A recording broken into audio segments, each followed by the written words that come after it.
So the picture goes like this. You were source energy and still are. A part of that consciousness you projected into this body where you are having important leading edge experiences, where you are expanding into more thought-wise, vibration-wise. And as the expansion occurs, this larger part of you embraces the expansion and holds to that expansion, never ever slipping back one little particle from what you have come to. When you turn in the direction of the expansion, you feel good. You feel passion, you feel eagerness, you feel good. You feel on your path.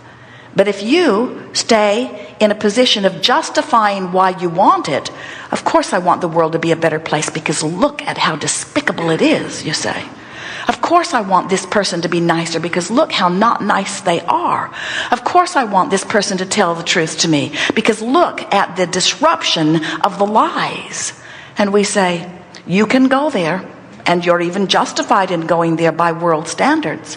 And we are certain that if you were on the Oprah show or on any of those shows where they are dissecting human behavior and trying to decide which pile it goes in, the good pile or the bad pile, we are certain that you would be agreed with in most cases about this abhorrent wrongdoing. Agreed with by your physical counterparts, but never by your non-physical counterparts. And that is the reason, that is the only reason you ever feel anything less than joy.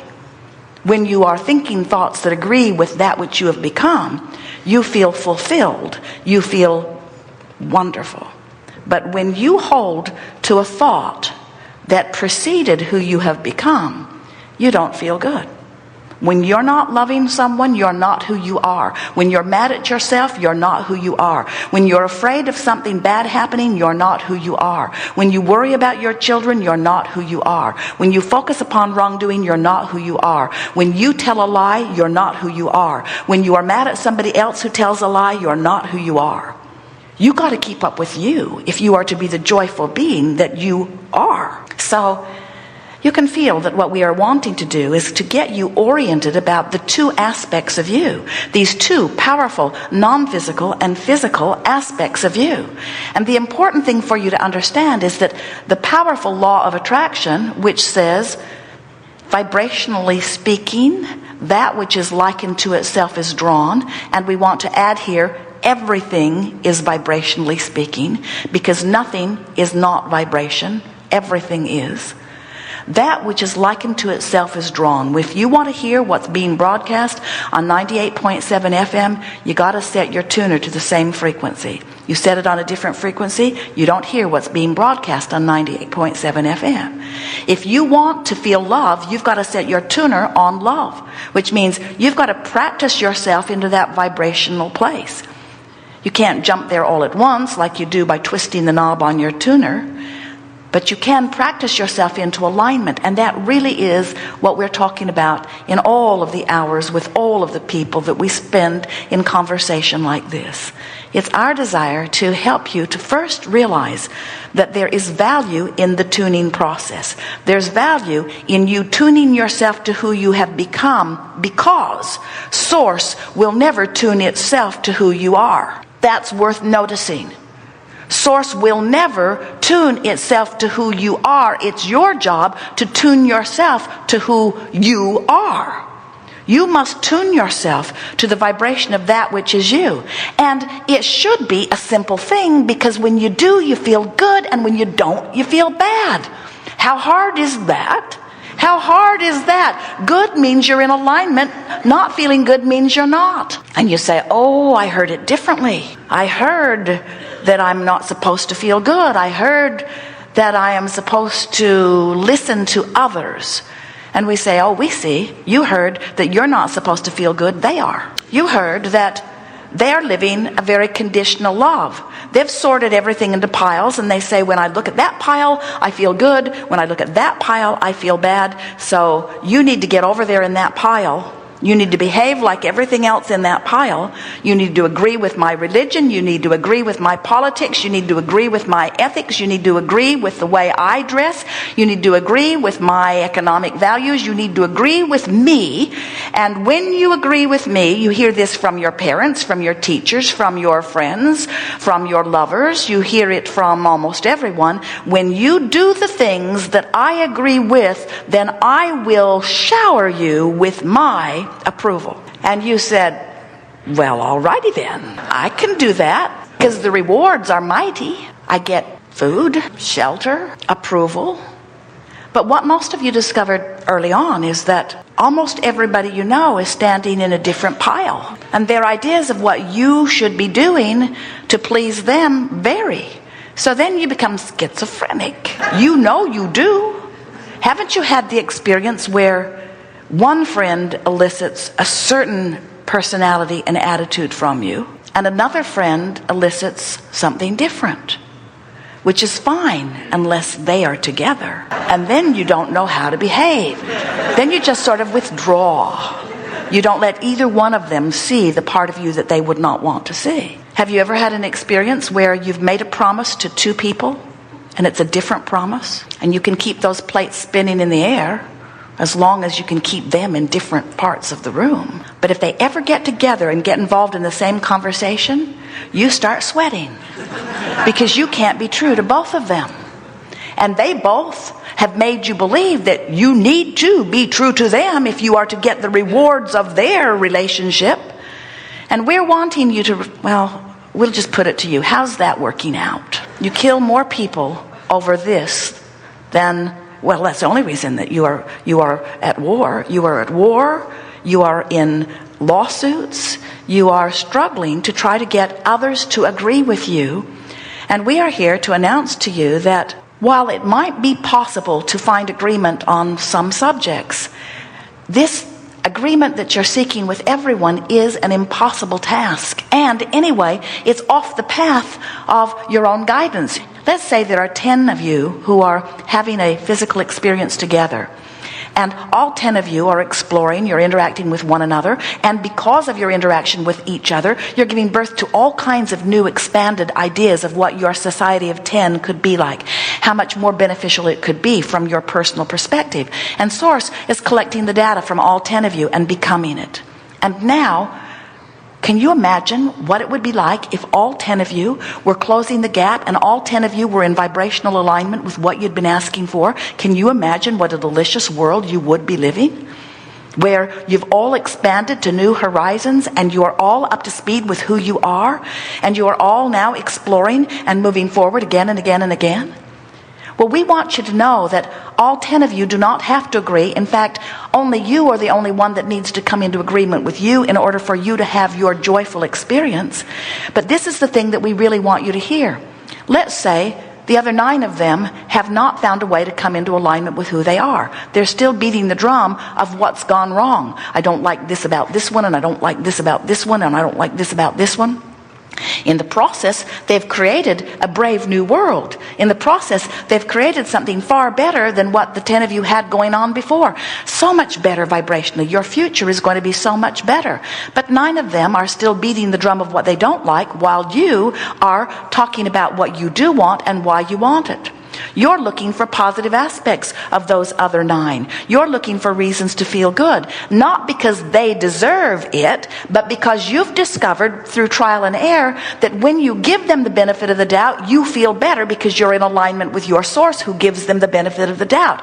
You've discovered that when you love them, even if you don't really think they deserve it, if you work hard to love them, even if you are loving the unlovable, that's what unconditional love is. I love because I'm a lover, not because the conditions call it from me.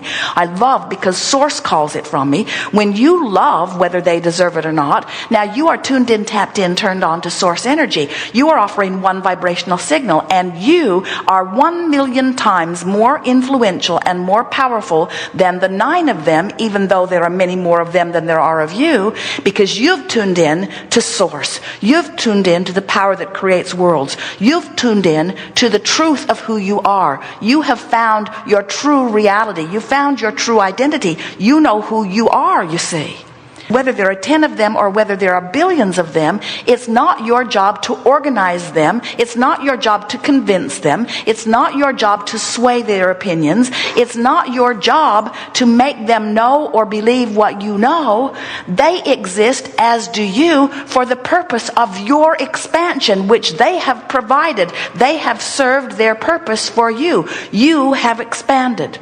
And the source within you has adored and embraced the expansion that is you and is tending to that vibration. And now your only responsibility to your quest for joy is to come into alignment with your expanded beingness. And when you do, everything else falls into place. Now, if you could hear that and live that, every trouble that you have would fade away immediately. Every desire that you want would flow into your experience quickly. The feeling of neediness would vanish. The feeling of worthiness would replace it. The feeling of vitality and clarity and well-being would be yours. Is it easy to think? Is it easy to feel? Is it easy to tell how the thought you think feels? Is there any more to it than that? Have we sort of ground this into the ground today? In other words, we're making far too much of all of this, aren't we? Find something to be happy about and focus on it and be happy. Then find something else to be happy about and focus on it and be happy. Then find something else to be happy about and focus on it and be happy. If you find yourself, by default, not watching what you're doing, stumbling onto something that doesn't feel happy when you focus upon it and don't feel happy until you can't stand not being happy, and then make a decision to focus upon something that feels happy and then focus upon it and be happy. That's pretty much it. You have about 30 seconds. Well, there is nothing more that we would give you, any of you, that will take you into greater clarity than what we have already achieved. We want to say to you that we found this particular gathering not only interesting but highly productive in that we moved into places that we have not been before. This was a really powerful seminar where the nitty-gritty of your questions took us into places that we have not been before.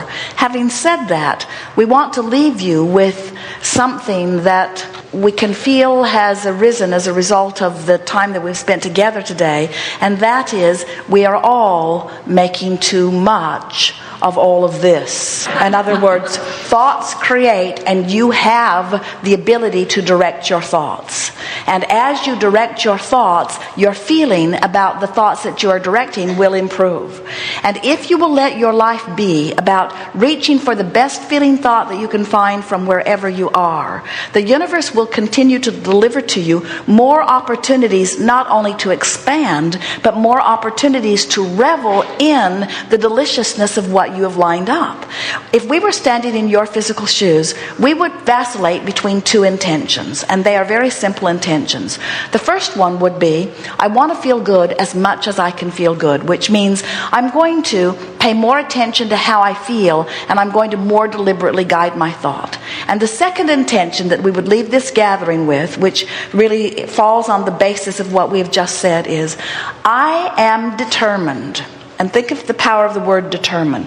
I am determined to tell the story, all stories, the story of my life, the story of my wishes, the story of my past, the story of my present. I am determined to tell my story of how I want it to be. So if people say, how have you been? Your answer is irrelevant. As people say, hi, how are you? The answer is irrelevant. Not that you're irrelevant. My story about how I am is irrelevant. My story about how I have been is irrelevant. You want to train people to say, hi, where are you going? Say to your friends, new plan. Hi, where are you going? Hi, what's up? Hi, tell me the good news. In other words, the new story, the new story, the new story, the new story, the new story, because the old story is really old news. And the old story, you can't tell the old story and the new story at the same time. And the old story is counterproductive to what's in vibrational escrow. That's the new story. That's where you are. So begin telling the new story, and you'll get better and better at telling it. Tell it not because you're trying to use it to get to where you want to be. Tell the new story for the joy factor in the telling of it. So your friends are going to come to know you as the one who is always happy about explaining where you're going. It's the best teaching that you could ever do. Words don't teach. You teach through the clarity of your example. We have enjoyed this interaction immensely. There is great love here for you. And as always, we remain eternally and blissfully incomplete.